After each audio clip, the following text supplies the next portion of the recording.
jóvenes, bienvenidos y comenzaremos la clase de inglés instrumental. Era preguntarles a cada uno de ustedes cuál es la especialidad que están, o digamos, no la especialidad, la maestría que están haciendo acá, o sea, cuál es el área como tal de interés de ustedes. El objetivo de aprendizaje es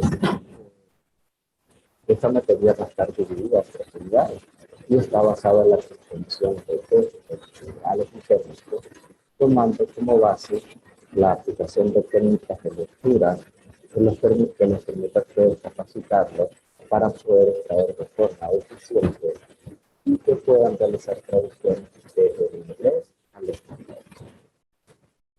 Acá lo importante es que ustedes tengan tres tipos de técnicas de estrategias de lectura, una de prelectura, la de lectura y la última es de expresión a lectura. Y les voy a incorporar un componente de cómo hacer traducciones con diferentes técnicas para que ustedes puedan hacer una traducción más idónea de al terminar el curso, ustedes tendrán o estarán en la capacidad de aplicar estrategias de lectura discutidas y practicadas en clase. En español, bien sea en forma oral o escrita, la información leída en inglés. Y también comentar en forma general los textos escritos en inglés. Los temas que vamos a desarrollar son los siguientes. Actividades y son estrategias prelectoras, estrategias de lectura y la destreza de lectura y técnica de traducción. En las estrategias prelectoras, pues nos enfocamos en el título del documento que vamos a leer, a fin de poder captar la idea principal una vez leído el primer párrafo. Les insisto que el primer párrafo es vital porque nos va a permitir hacer el clic de enganche que todo autor de cualquier documento, de cualquier libro, de cualquier artículo, debe lograr captar el interés del lector para que continúe leyendo. El primer párrafo es donde va a estar de forma muy resumida, así como cuando hacemos la introducción, de un trabajo de investigación, pues ahí en la introducción vamos a reflejar por qué instamos al lector a meterse en nuestro libro, en nuestro trabajo, para poder conocer un poco más. En las estrategias de lectura vamos a hablar de identificar las ideas principales y secundarias. Veremos cuáles son los diferentes conectores que podemos utilizar en inglés o que se utilizan en inglés para llevarlos al español y crear un CV. Un CV es lo que llamamos en español un glosario de términos. En inglés se dice term base. Lo que buscamos es que dependiendo de jóvenes de su área de especialización o su área de interés, ustedes tienen que ir creando una base de datos. Y en la tercera unidad veremos la destreza en la lectura y técnica de traducción. La destreza en la lectura es que yo voy a aplicar la técnica del skim. El skim es que yo voy a leer de principio a fin el documento, el paper, el artículo, y voy a tratar de tener una idea general de ese documento. Sin embargo, es importante que para poder aplicar esta técnica de la destreza de la lectura, ya debemos tener conocimiento previo de el tipo de lectura que comúnmente venimos realizando, donde ya conocemos algún glosario en específico técnico que nos permite pues entender a mayor cabalidad. En la técnica de traducción les voy a enseñar la mezcla de tres técnicas que le va a permitir a ustedes no convertirse en traductores, pero sí tratar de ver de qué manera adaptamos lo que leemos en inglés al español como lo hablamos en Venezuela. Porque siempre hay que tener en cuenta dos elementos importantes. Respetar la idea que quiere transmitir el autor original en inglés. Y segundo, cuál es el público meta que va a leer ese documento, que va a tener acceso a esa información, para, lógicamente, adaptar en la medida de lo posible lo que se está diciendo o lo que se está leyendo en este caso. Para la chica Rosángela que llegaste posterior a que yo inicié. Mi nombre es Iván García, de profesión ingeniero industrial, jubilado ya de Corpolet, y me dedico a la enseñanza del idioma inglés desde hace ya varios años. Y actualmente soy facilitador de inglés, tanto en pregrado y ahorita con ustedes en posgrado. Bienvenidos. Dando inicio entonces, les puedo decir que las estrategias de prelectura son las siguientes. Primero, discutir e interpretar el título de un texto. A ver, cuando así yo sea que esté de forma individual leyendo el artículo que me interesa y que de momento es la primera vez que me voy a adentrar en ello, yo debo, en tal caso, deducir qué es lo que me indica o qué información me transmite el solo título del trabajo, del artículo, del paper o documento que estoy leyendo. La segunda estrategia es hacer predicciones sobre el contenido del texto basado en lo que dice el título.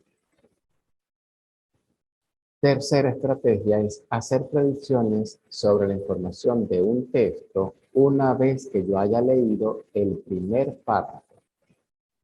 Les recuerdo, jóvenes, que el primer párrafo es el párrafo que debe buscar responder ciertas preguntas para que el lector se mantenga en la lectura.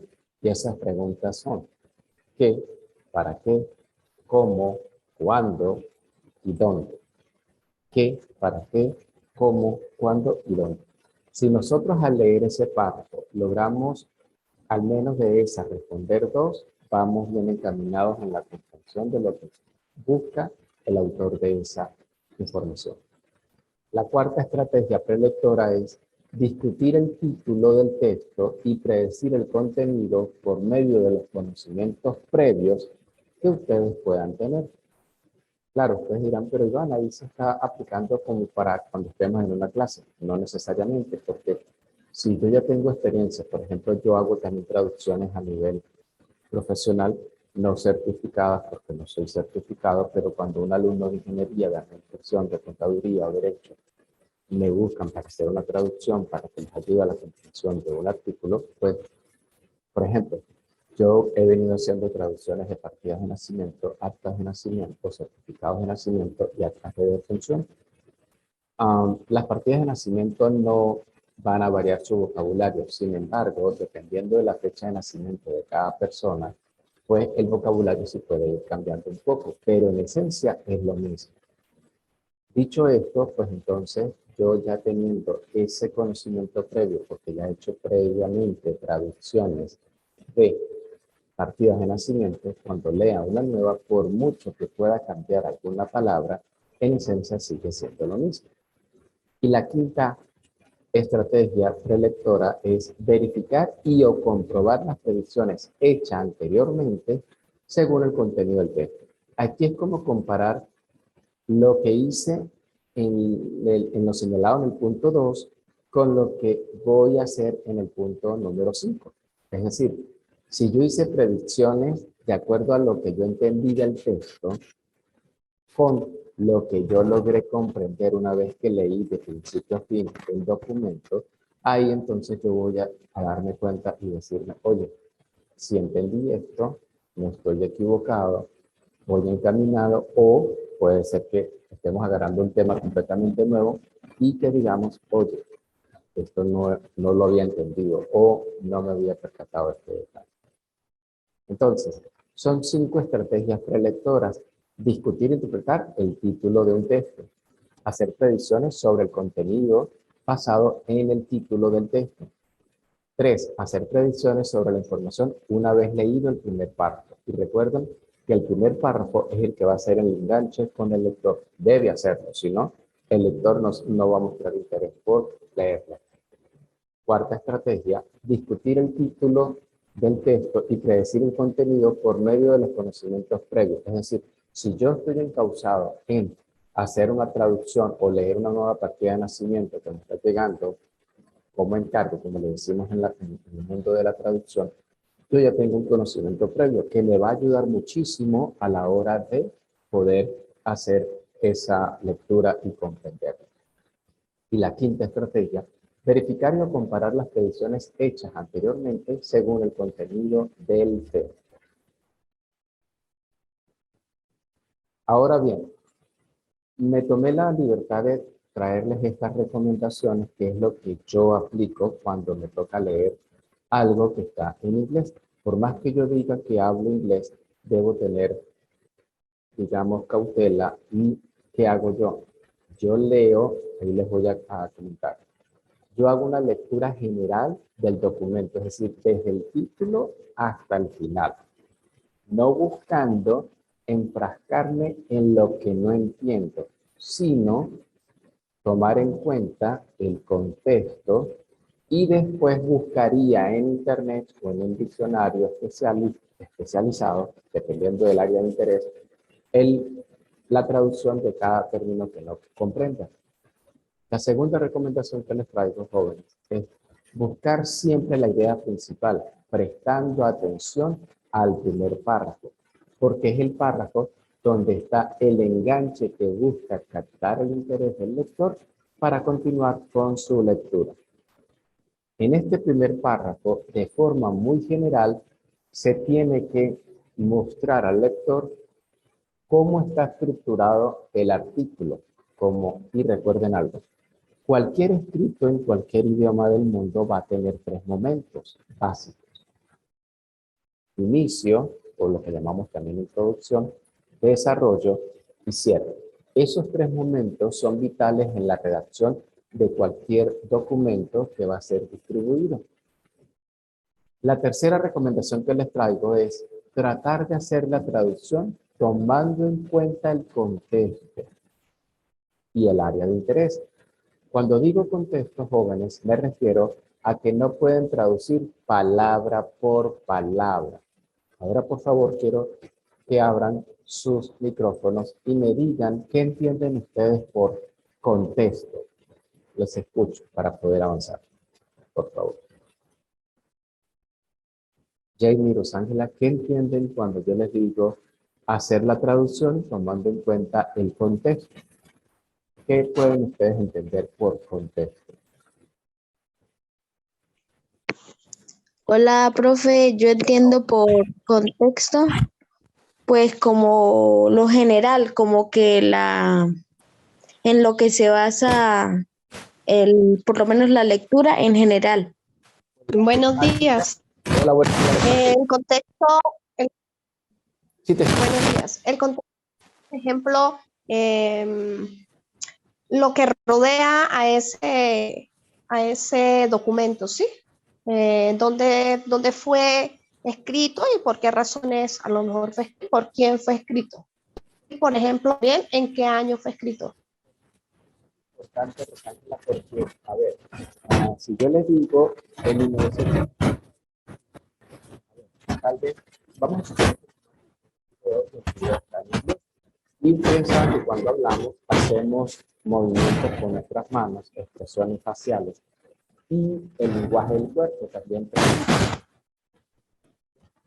formar parte de lo que es el contexto. Y el contexto va a tener que ver con la intencionalidad. ¿Cómo se expresa si yo remarco con símbolos de admiración o de exclamación? ¿Okay? Todo eso también forma parte del contexto. Siempre va a haber, chicas, una palabra que en una oración yo no vaya a entender porque el documento es nuevo. Por ejemplo, voy a traducir un documento o quiero leer un documento que tiene que ver con una declaración de herederos universales. Yo podré entender qué significa eso en español, pero del inglés al español, digamos que sea la primera vez que yo lo voy a leer. Entonces no puedo agarrar el diccionario y traducir palabra por palabra, sino como dice la primera recomendación, leo de forma general todo el documento y ahí sí después voy a buscar aquellos que no entiendan. Y cuando me refiero al contexto, es decir, ¿qué me quieren decir con la Declaración de Herederos Universales? Porque si ustedes no lo hacen pensando en el contexto, chicas, se van a complicar la vida y le van a agarrar fobia a la lectura del inglés en ese momento y no es la idea. ¿Ok? Debemos siempre buscar las palabras que no se logren comprender y a través de un diccionario bilingüe, tomando en cuenta el área de interés. A ver, para nadie es un secreto que en Internet está toda la información que queramos consultar. Y hay traductores y el traductor de Google también es bueno.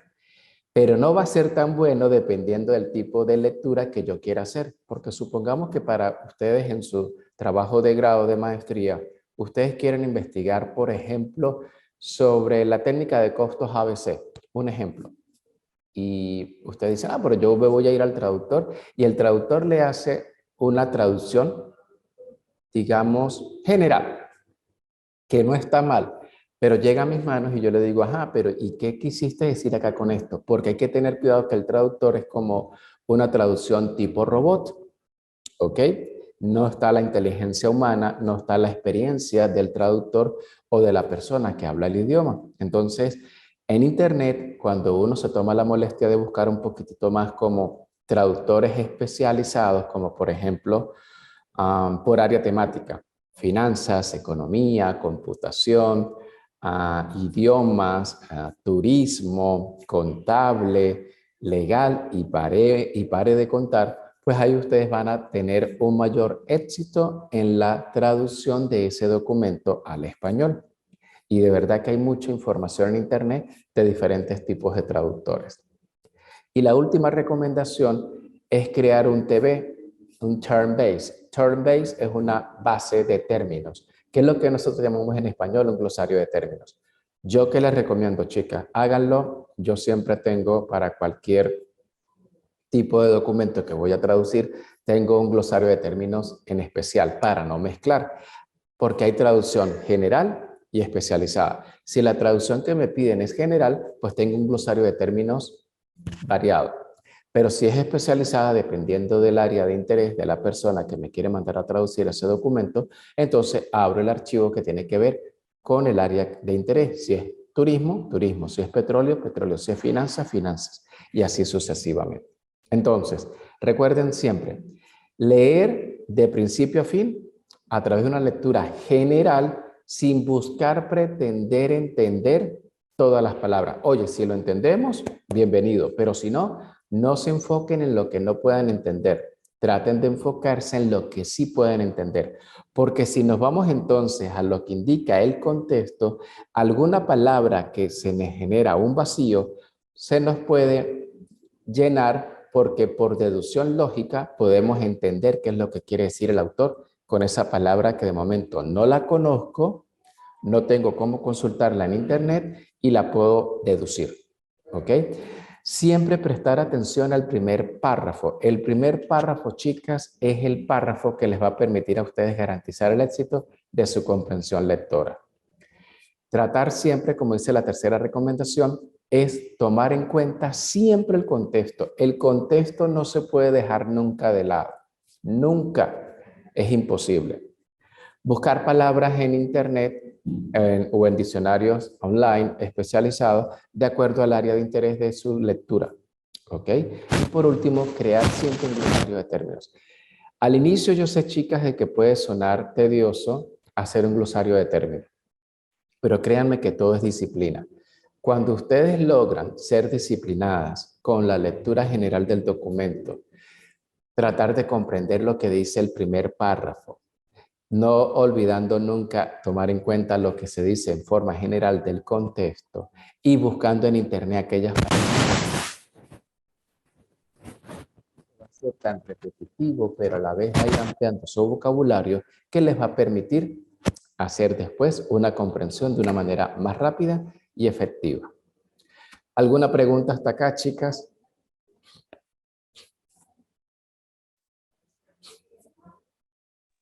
Todo bien, profe.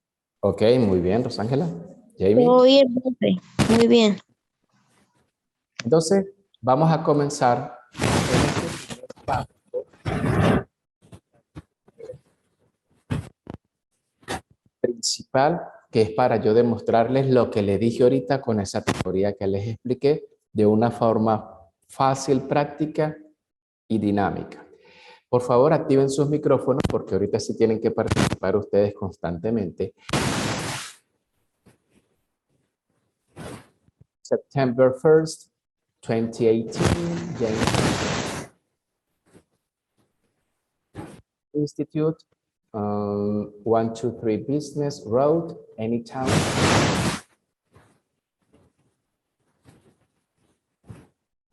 Su micrófono y díganme qué les da a entender o qué entienden con esto al leer Jamie y Rosángela. Díganme qué entienden al leer esa imagen.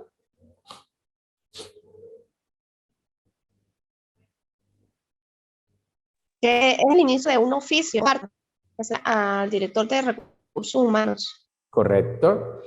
Ajá. Y muy bien. Vamos entonces a avanzar acá. Ahora tómense el tiempo para que ustedes logren leer ese primer párrafo. Desde Dear Mrs. Kill hasta Website Content. Léanlo y ahorita me dicen qué entienden en español, por favor. Traten de leerlo.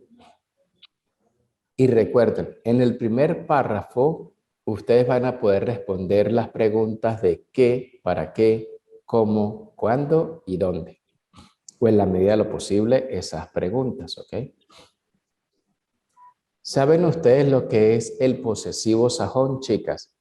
En la primera línea del primer párrafo, dice, I have known Jane Doe in a variety of capacities for many years.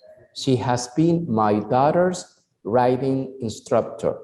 Daughters es hija, pero está colocándose después de la R un apóstrofe que es como una comita superior y una S. Eso indica el posesivo sajón, es decir, que la palabra o expresión que está del lado derecho de la S le pertenece a la palabra que en este caso es daughter, hija.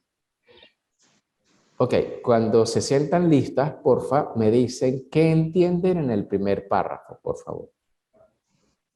Bueno, profe, hay varias palabras no manejo, ¿sí? En el inglés, Tranquila. pero más o menos Dime así lo que entienden. entiendo que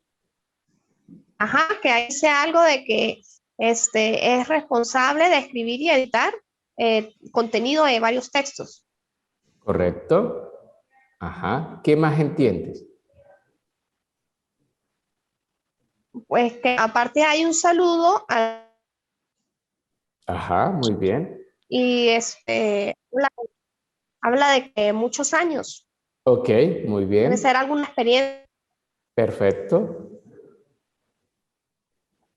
Y mira, vamos a ver qué pasó acá. Ok, les voy a comentar. En el primer párrafo dice lo siguiente.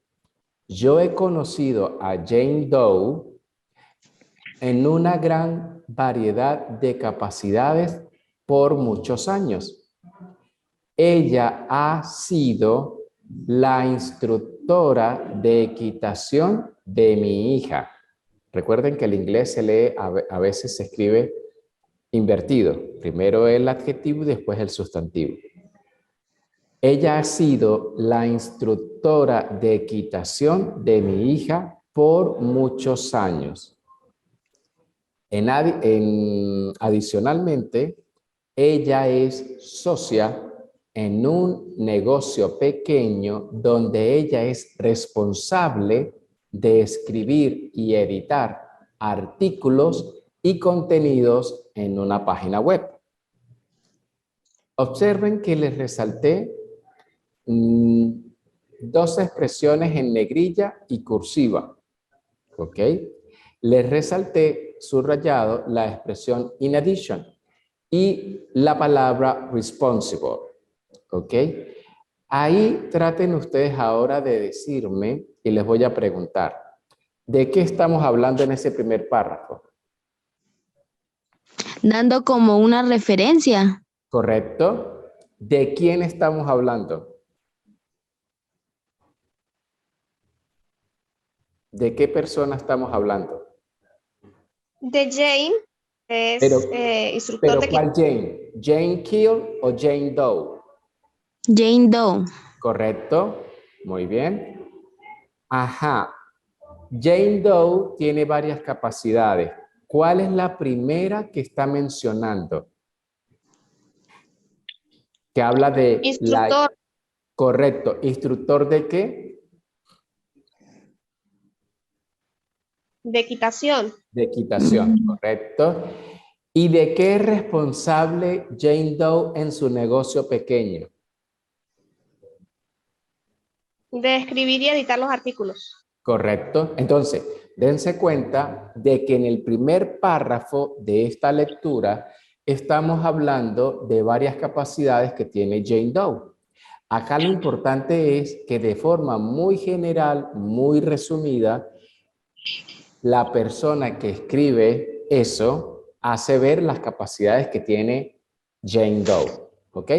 Por favor, hagamos lo mismo con el párrafo siguiente que inicia donde dice Jane is efficient y termina con an assignment.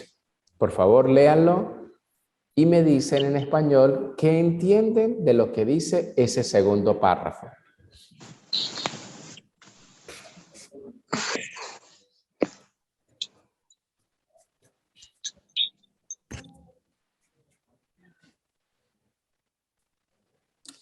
Jane is efficient, detail-oriented, and extremely competent. She often successfully finishes a task well before the deadline. Deadline, la palabra que está antes del punto en la segunda línea de ese segundo párrafo, deadline es la fecha tope para uno entregar algo. She's extremely organized and never miss a deadline or forget an assignment. Léanlo con calma y traten de decirme qué creen ustedes que están diciendo ahí.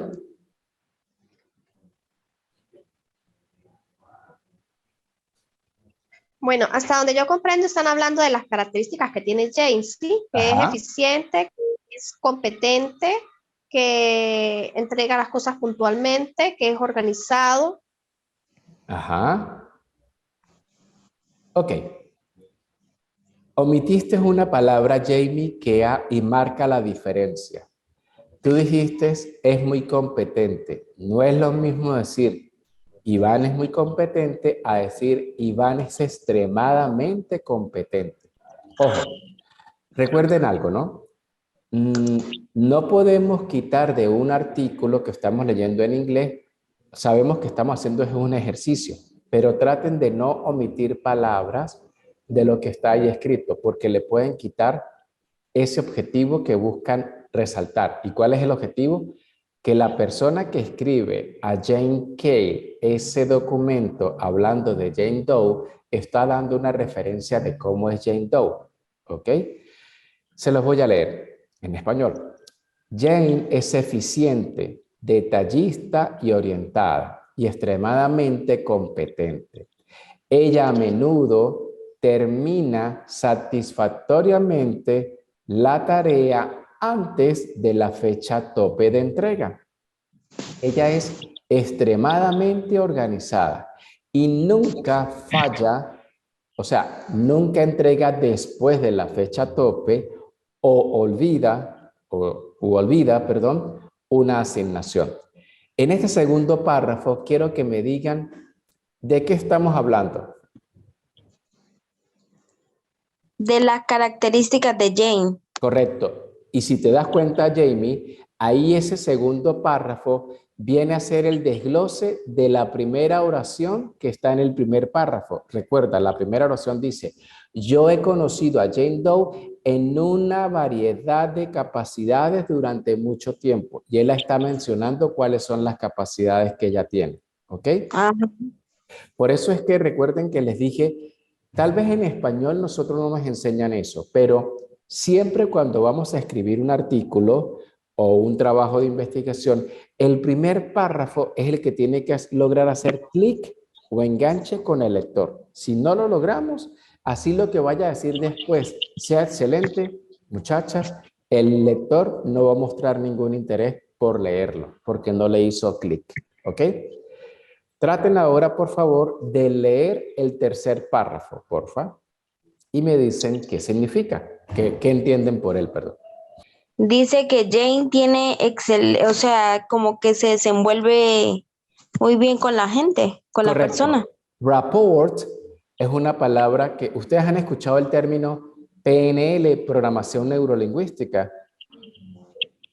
No. Ok, programación neurolingüística es una ciencia que estudia cómo debo yo evaluarte o evaluar a cualquier persona que interactúa conmigo para buscar una relación ganar-ganar. Es decir, yo debo escucharte, yo debo ser empático. Si yo no logro ser empático, pues voy a dejar pasar mucha información que tú me estás transmitiendo con el vocabulario, con tu forma de actuar, del contexto, con tu lenguaje corporal. Entonces, rapport es empatía. No es caerle bien a todo el mundo, no. Es ser empático, es buscar un punto de equilibrio en nuestras relaciones, en nuestra rutina diaria. Ok, continúa, Jane. Continúa con la lectura de ese tercer párrafo, por favor. ¿Qué más cree que dice? ¿Qué más creen ustedes que dice este tercer párrafo? Que Jane es muy bueno para comunicarse con los demás y además que inspira a las personas. Correcto, muy bien. Esa traducción me gustó porque aun cuando no me estás diciendo a detalle todo, estás diciendo lo básico y es correcto. Ahora les voy a leer qué es lo que dice en español. Jane tiene también una excelente empatía con personas de todas las edades. Punto. Ella ha enseñado a montar a niños y a personas muy adultas. Elderly es lo que nosotros diríamos, uy, esa señora sí es vieja, pero si yo le digo a una dama es vieja, le estoy faltando el respeto. Entonces, es decirle de la tercera edad. Elderly es lo mismo decir older, pero con más respeto es el elderly.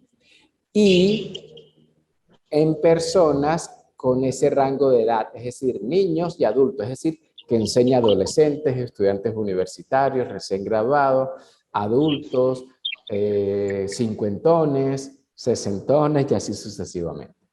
Atenta, profe, estoy atenta. Ok. Ajá, Rosángela, en el tercer párrafo, pues estamos hablando de, vamos ahora a desglosar otra información que dio John Smith sobre Jane en el primer párrafo. Observa lo que dice. Jane también tiene una excelente empatía con personas de todas las edades. Punto. Ella ha enseñado equitación a niños y a personas adultas y de diferentes edades entre esos dos límites, es decir, niños y adultos. Sus excelentes habilidades en la comunicación, tanto escrita como verbal, le permiten a ella conectar con toda clase de personas y de inspirarlos a ellos a dar siempre o hacer su mejor esfuerzo. Ahí te pregunto, Rosángela, ¿de qué estamos hablando en este tercer párrafo? Recuerda que siempre el truco es tratar de responder el qué, para qué, cómo, cuándo, dónde de cada uno de los párrafos para darle sentido a lo que leímos en el primero, que es el párrafo que logra hacer el enganche. ¿Ok? Bueno, ahí ya se está enfocando en una de las habilidades de Jane, ¿sí? Correcto. Arriba las dijo en forma general, pero aquí ya se está enfocando en una de esas. Correcto, porque recuerda que el truco no, el deber ser es que en los párrafos subsiguientes al primero, yo debo ir desglosando lo que mencioné de forma general en el primero. ¿Ok? Y ahora, lee por favor el último párrafo que dice in summary. In summary se refiere a en conclusión, en consecuencia, por ende, por lo tanto, y es una expresión que yo utilizo en español cuando voy a hacer el cierre de algo. Por eso se lo resalté en negrilla. Tómate el tiempito, lee ese último párrafo. Hola Jamie, ¿cómo estamos? Vamos a esperar que llegue. Hola, hola Jamie, ¿me escuchas? Hola, sí, Oh, sí te perfecto. Ok, chévere. Jamie, le decía a Rosángela que en el tercer párrafo, John Smith, que es el autor de ese escrito, dice que Jane también tiene una excelente empatía con personas de diferentes edades. Ahí termina la primera oración de ese tercer párrafo y dice a continuación, ella ha enseñado equitación tanto a jóvenes, o sea, a niños, como a personas adultas y también a personas que están en ese rango de edad, es decir, tanto desde que no son niños, pero tampoco son tan adultos. Sus excelentes habilidades en la comunicación, tanto escrita como verbal, le ha permitido ¿a quién? A Jane Doe conectar con toda clase de personas y lo que tú decías, inspirarlos. Ajá, pero ¿inspirarlos a qué? A dar siempre su mejor esfuerzo. ¿Ok? Recuerda que en este tercer párrafo estamos también hablando, o John Smith trata de desglosar un poco de otra de las habilidades o capacidades que él dijo que Jane Doe tenía, pero ¿dónde lo dijo? En el primer párrafo. Por eso recuerden, chicas, que el primer párrafo viene a ser el párrafo que hace el enganche con el lector para que se anime a seguir leyendo. Si él no logra ese enganche, créame que no está haciendo nada. ¿Ok? Ahora lee, por favor, tómate el tiempito, Jamie, y vas a leer el último párrafo que dice in summary. In summary es una expresión cuando yo voy a hacer el cierre de algo, el cierre de un discurso, el cierre de una exposición, el cierre de algo. Porque in summary significa en consecuencia, en conclusión, por ende, por lo tanto. Y son expresiones que yo utilizo en español cuando voy a cerrar una actividad. ¿Ok? Léanlo con calma y ahorita me dicen qué entienden de ese tercer párrafo.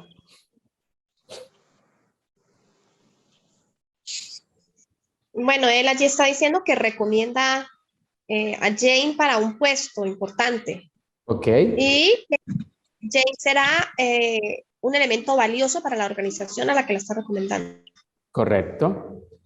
Cerquita, cerquita, cerquita, bastante cerquita, pero no es para esa organización. Te lo voy a leer. En conclusión, yo recomiendo altamente a Jane para cualquier posición que ella esté buscando lograr. Ella será un valioso activo para cualquier organización. For any organization es para cualquier organización. Es decir, más allá de que ella es una excelente instructora de equitación, él está mencionando otras capacidades que Jane tiene, como es que la escritura y edición de artículos, o la redacción de artículos, perdón, y el desarrollo, no digamos de web, pero sí como de mantenerlos actualizados, ¿ok? Entonces, Jane es ese tipo de candidato versátil, idóneo para cualquier organización por su perfil. Entonces, cuando él dice for any organization, está diciendo para cualquier organización, ¿ok? Y por último, lean, por último de este ejercicio, por favor, lean la última línea, por favor. Y díganme qué entienden de la última línea.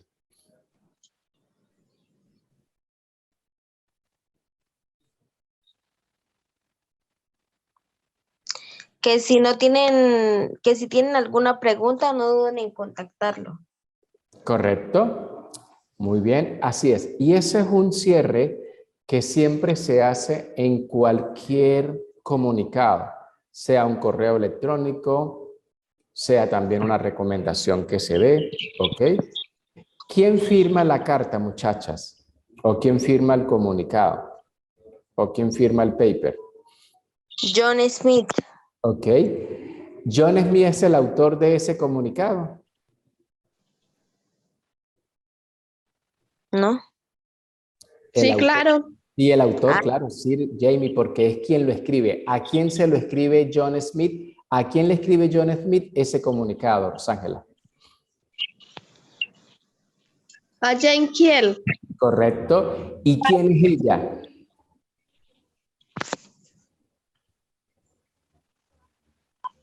¿Quién es Jane Cale? El director de recursos humanos de un instituto. Correcto. ¿Y dónde está ubicado ese instituto? En Anitown. Correcto. Y en California. Entonces, dense cuenta de que la técnica que empleamos, o no la técnica, las estrategias que empleamos como de prelectura fue ir poco a poco de acuerdo a lo que dice la teoría. Leyendo el título del paper, nos damos cuenta o identificamos que era un oficio, una carta, un memorando o un correo. Lo dedujimos porque comenzó diciendo, Dear Mrs. Kiel, querida señora Kiel. Al igual que en español, cuando uno redacta una carta y que tiene que ver con una connotación comercial o de negocios, yo no puedo tutear a la persona y decirle, hola Iván, ¿cómo estás? Sino, hola señor García, ¿cómo está? Siempre debo utilizar el apellido. Ahora, si es de confianza y todo, pero por más que sea de confianza, pero tiene que ser con una connotación comercial de negocios, nunca se tutea a la persona. ¿Ok? Ahora quiero que observen algo. El primer párrafo es el más importante de todos.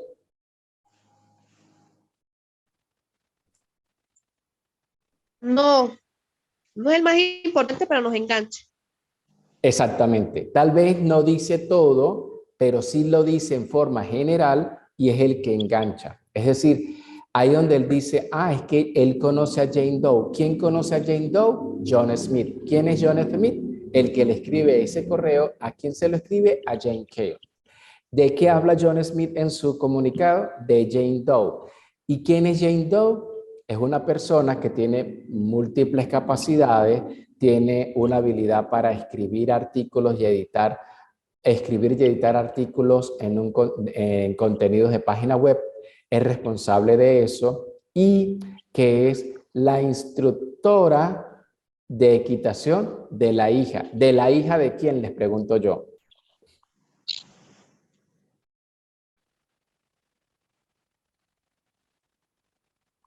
Pues de John Smith. Correcto. Muy bien. Entonces, ahora quiero que observen algo. La directora de recursos humanos es directora de un instituto dedicado ¿a qué?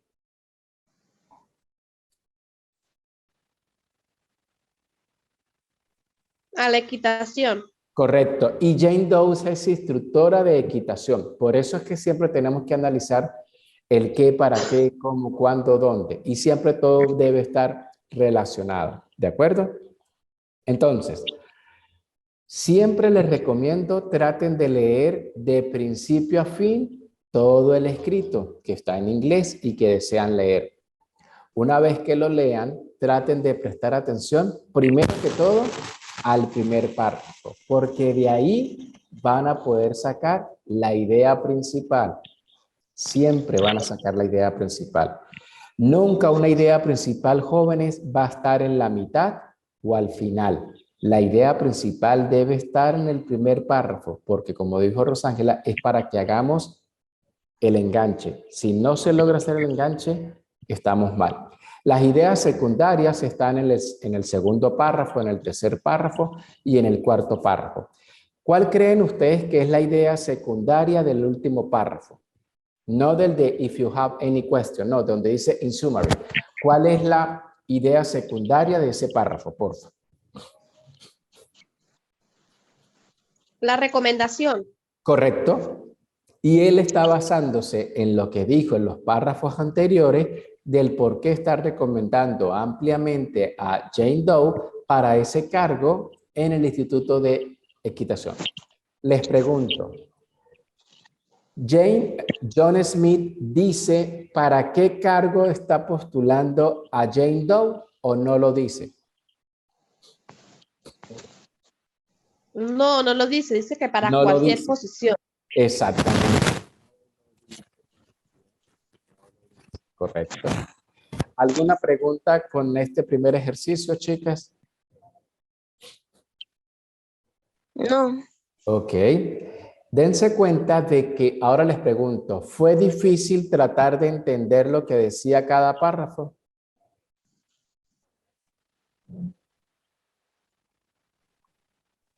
Pues no tan difícil, pero sí hay que manejar más el glosario que usted dijo de términos, porque sí hay palabras que uno no comprende y entonces puede quedar como en el aire la Ajá. intención del... Pero ahora te voy a dar un truco que utilizo yo como traductor de algún documento que me manden a traducir. Yo sigo muchas cuentas en Instagram, pero de personas que al igual que yo se dedican a enseñar inglés, pero ellos son nativos de Inglaterra y de Estados Unidos y de Australia. ¿Qué logro yo con esto, chicas? Que lo que yo no entienda, lo que yo no comprenda y me voy a un traductor y todavía no me cala bien la palabra, ¿ok? Porque hay palabras que son muy típicas de cada cultura. Por ejemplo, si yo te digo a ti, oye, es que la clase estuvo chévere, ¿cómo le explicas tú a un gringo que la clase estuvo chévere? Solamente personas que hayan vivido acá en Venezuela o que conozcan cómo pensamos los venezolanos y hablamos, va a poder entender esa palabra chévere. Pero ¿por qué les digo esto? Porque yo siempre le pregunto a ellos o le pregunto a un comodín y yo digo, epa, Jamie, sabes que estoy pegado en esta palabra, en esta traducción. Te la voy a compartir y dime qué es lo que tú entiendes. Siempre también tienen que valerse de otros compañeros, por ejemplo, que están en la misma escolaridad que ustedes o en su área de aplicación de su maestría. Traten de buscar una persona que les pueda ayudar a resolver algo para que ustedes no se frustren. Porque créanme que el inglés es fácil. Pero como dijo Jamie, tienen que tomarse la molestia de ir creando esa base de datos, de ese glosario de términos, para que ustedes puedan ir nadando como pez en el agua. Si no, créanme que lo van a hacer muy cuesta arriba. ¿Ok? Ahora les voy a mostrar este segundo ejemplo. Déjame ver que me lo muestre acá porque se quedó. Ajá. Este segundo ejemplo dice, a feminist out of place. A not common feminist. Traten ustedes de decirme qué les dice ese título que les resalté en color azul.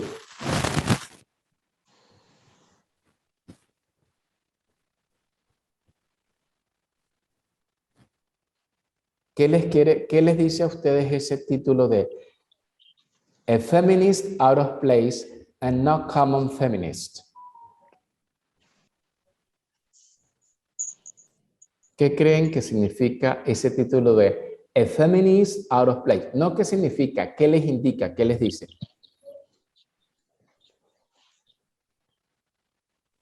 Que ahí vamos a leer algo sobre el feminismo. ¿Correcto? Ajá. Muy bien.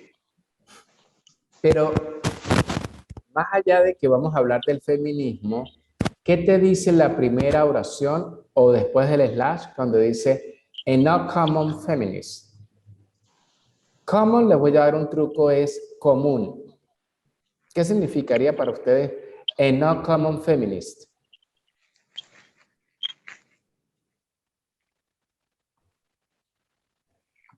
Que vamos a hacer como una comparación. Ok, muy bien. Voy a mostrarles lo siguiente entonces. Lean por favor solamente el primer párrafo. El segundo párrafo va a ser un ejercicio que ustedes me van a hacer como en casa para ver qué entienden. Pero lean solamente el primer párrafo.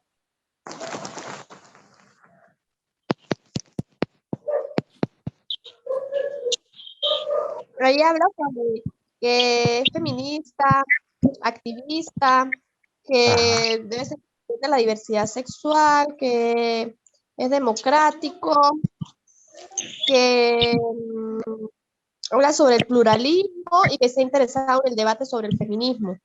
Okay. Académicamente, la sociedad. Ok, bien. Muy bien. Lo voy a pulir. Recuerda que eso fue lo que tú entendiste sin necesidad de ir a un diccionario.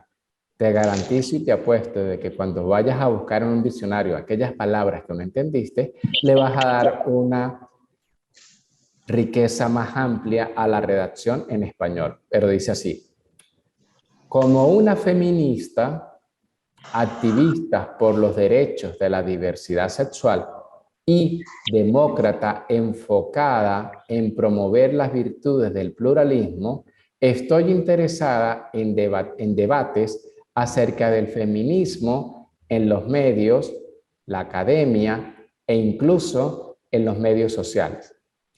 ¿Qué entendemos por medios sociales, chicas?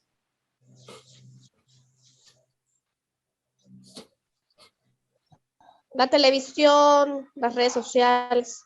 Correcto. A ver, para nadie es un secreto. Y otra cosa, ¿qué significaría para ustedes O les hago la pregunta así porque es un poco cauciosa, pero es importante para ver cómo lo entienden, porque también cada cabeza es un mundo y cada quien traduce de acuerdo a su propio mundo. Se los voy a volver a leer en español. Como una feminista, activista por los derechos de la diversidad sexual. Explíquenme ustedes qué es para ustedes diversidad sexual. ¿Qué entienden ustedes cuando yo digo activista por los derechos de la diversidad sexual? A ver, les pregunto de este punto de vista. Pues eso quiere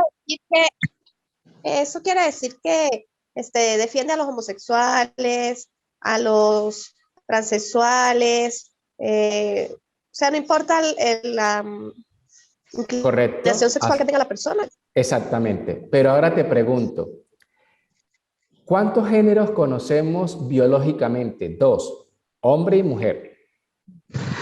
Que haya un hombre que nació hombre y se siente mujer y decide cambiarse, eso es otra cosa. Pero la naturaleza es sabia y somos hombres y somos mujeres. ¿Ok?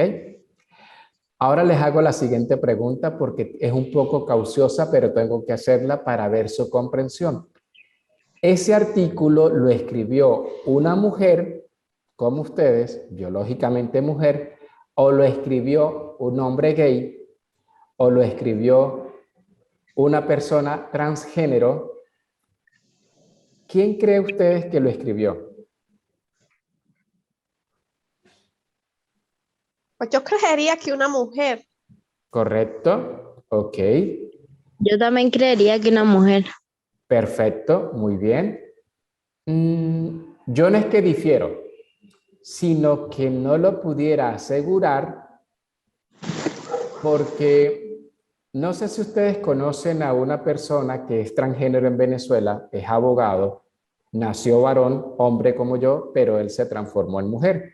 Y si me debo referir a, si la debo mencionar a ella, pues la debo mencionar como mujer, porque ya legalmente es mujer. Ella se llama Tamara, pero curiosamente, a los términos legales, ella ya es una mujer, pero a los términos tal vez religiosos, de cultura, ella sigue siendo hombre, porque nació hombre. ¿Ok? Entonces, tal vez decir que como feminista, Tamara puede ser feminista, pero ella no es mujer. Biológicamente no es mujer. Ojo, que se pudo haber operado, sí.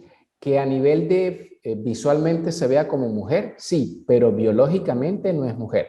Ojo, ¿por qué les comento esto? Porque este tema lo traje acá, porque lo vi en un curso de traducción que yo hice en Caracas, vía online, y cuando el facilitador nos hizo la pregunta, pues yo dije, pues de entrada puedo presumir que es una mujer, pero hay algo que me ha servido que dice activistas por los derechos de la diversidad sexual.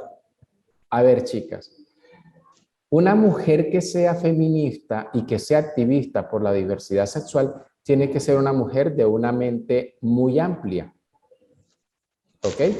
Porque para nadie es un secreto que aun cuando hoy en día la sociedad acepta un poco más a los gays, un poco más a los transgéneros, un poco más a las personas que son... ¿Ustedes han escuchado el término? Es que ese chico yo no sé si es un chico o una chica. ¿Cómo cree que le llamamos a ese tipo de personas?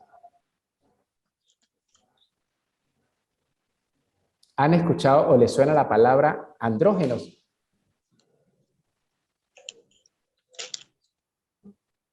¿La han escuchado?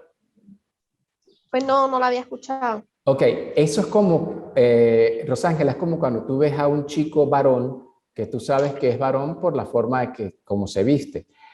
No porque sea amanerado, no, pero entonces tú dices, pero ya va, es que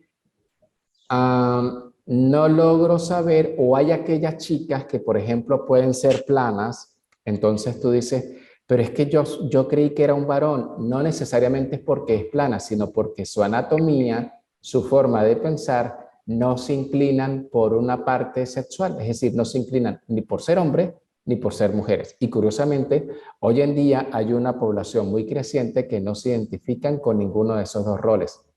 Ojo, No queriendo decir que no se identifique ninguno de esos roles esté mal. No, yo respeto la forma de pensar de cada quien.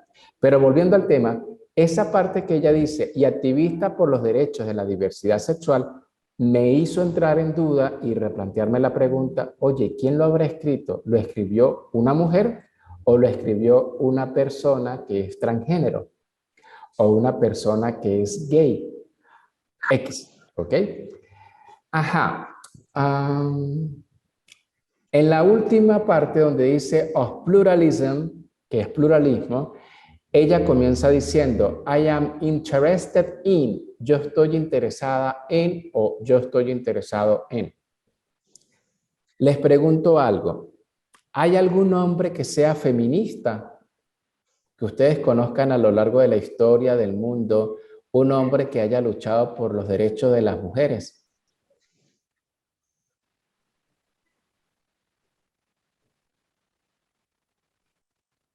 ¿Por qué les pregunto esto, chicas?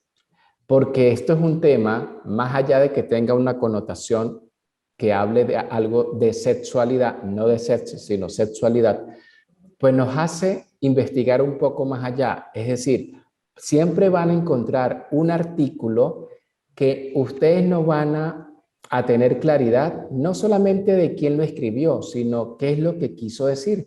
Entonces ustedes tendrían que investigar, ¿a qué se refiere el término en inglés? Sexual diversity. ¿A qué se refiere? Diversidad sexual. Oye, ¿y en español cómo lo entiendo? Si no lo entienden en español, por más que vean el término en inglés, chicas, no van a poder entender qué es lo que quiso decir la persona. Y muchas veces, perdón, o siempre, perdón, tenemos que tener cuidado de lo siguiente. Yo no puedo imprimirle a la traducción desde el inglés al español de como yo lo entiendo. Es lo que quiso decir el autor de ese texto. En este caso les pregunto, chicas, ¿sabemos quién escribió el artículo? ¿Hay un nombre de persona que se mencione?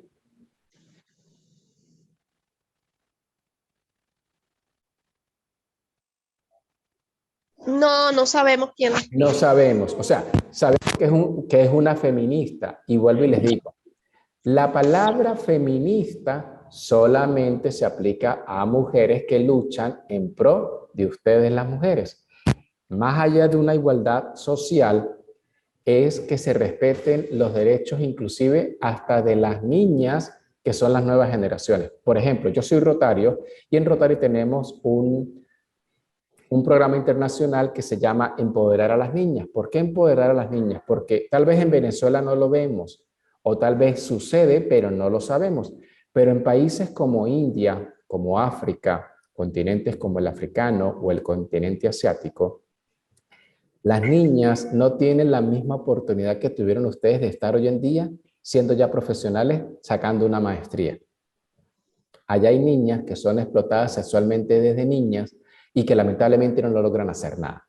Ok, dicho esto entonces, chicas, quiero que de tarea hagamos un ejercicio con el último párrafo, que dice, if a man deserves praise for being an abuser.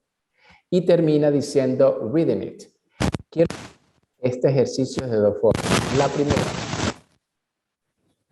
lo llevan al español y me lo pasan por WhatsApp o por correo electrónico, dejando en blanco de aquellas palabras que no entiendan.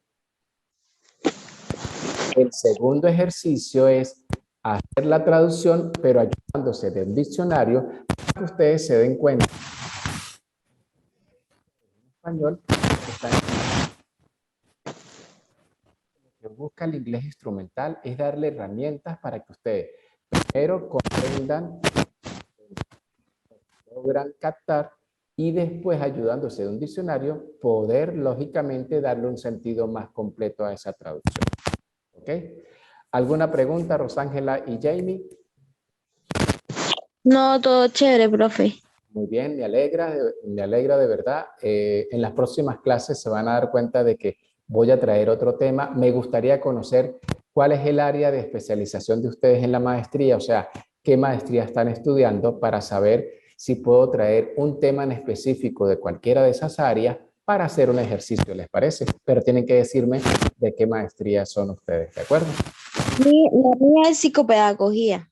Ah, perfecto, muy bien. Yo iba a tomar esa, pero quiero ir más por didáctica, porque yo enseño inglés y tengo niños que son Asperger, que son autistas, y Jamie, te puedo decir que son los niños más inteligentes con los cuales he trabajado Sí, y quiero los aprender de ellos. O sea, quiero aprender cómo llegar más a la gente porque mi formación académica es ingeniero industrial. Tengo el componente docente, pero no es lo mismo dar clase a adultos que dar clase a niños. Y Rosángela, ¿qué maestría estás haciendo? También la de psicopedagogía. Ah, interesante. ¿Y qué piensan hacer de tesis? ¿O qué tesis están haciendo ya? Yo estoy en el caso de una niña que padece bullying escolar, pero ella es provocada bullying escolar. Ok, perfecto, interesante. Muy bien, entonces trataré de buscar un tema que tenga que ver con la psicopedagogía, que esté en inglés, que no me interesa a lo largo el escrito con la tipo de lectura, lo que concluyo al leer finalmente el texto. Y